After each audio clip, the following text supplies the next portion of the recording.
Hello, team. Hello, Miss Brown. Welcome to week number 11 of virtual teaching and learning. You guys are doing a great job. We're on the home stretch with only 2 more weeks to go, so keep it up. You're awesome. You're rocking it. Doing a good job. So here's just a quick update, some things to pay attention to this week. So reminder, with week 11, Advisory Mondays, as always, sharing the video, The State of the Middle School, which includes the Keeping Up with Student Life.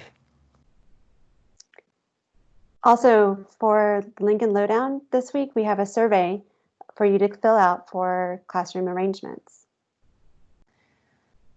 We also, in the Lincoln Lowdown, have the series of different end-of-year checklists, so making sure that you fill out the checklist for staff that are coming back, as well as the staff that might be leaving. And then we're also adding to this week an assessment checklist. So please pay attention to that because it has specific due dates about getting MYP grades into PowerSchool. And I know that Ms. Brown will be meeting with the different departments to follow up about how to do that as well.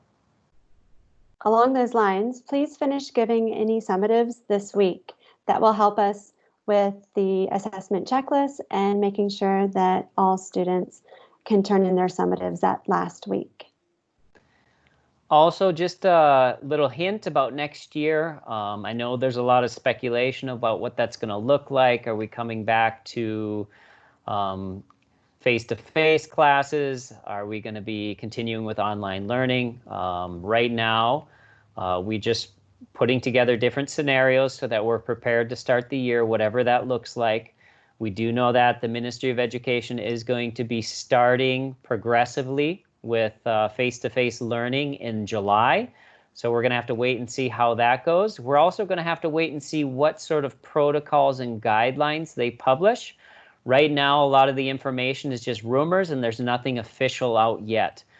So just, take everything with ease when you're reading Seareoi or any sort of those other online sites that talk about statistics or what it's going to look like. Let's wait until the ministry comes out with official guidelines about what that will look like when we come back to classes.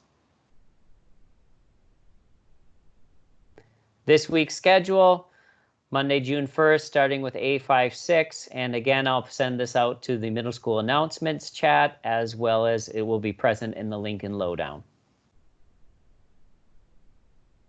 So this week's schedule for after school, on Tuesday, we don't have any meetings.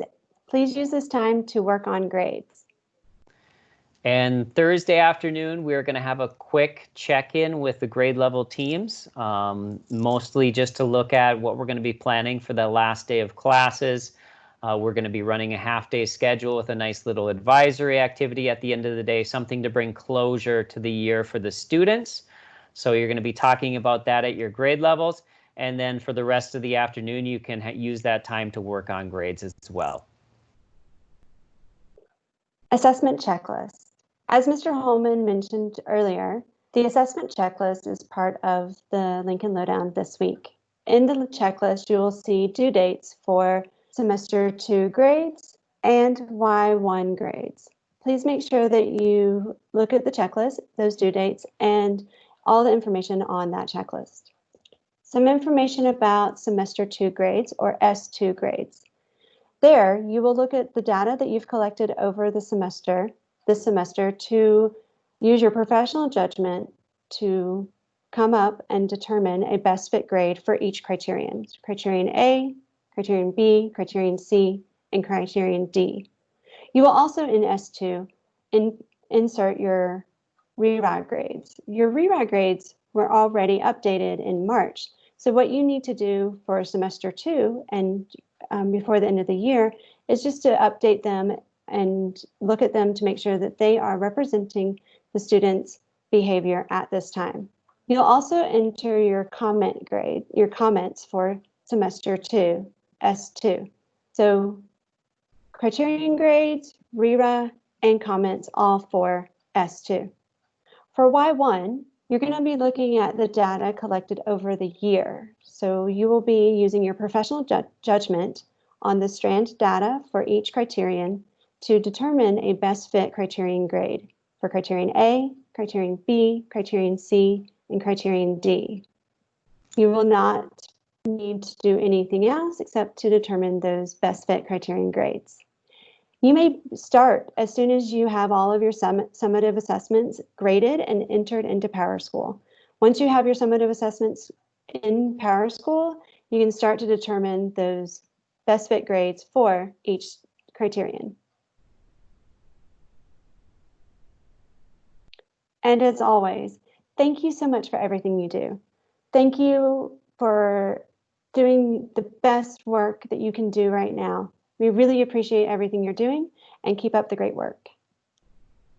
Yes, you guys are doing an amazing job this year, bringing closure to a challenging year, full of hurdles and obstacles, but just handling it really, really well. Definitely shining as a team, as professionals, as teachers, everything that you're doing for your students, and just want to congratulate you guys again. Keep up the good work. 2 more weeks left. Virtual fist bump. Keep it up.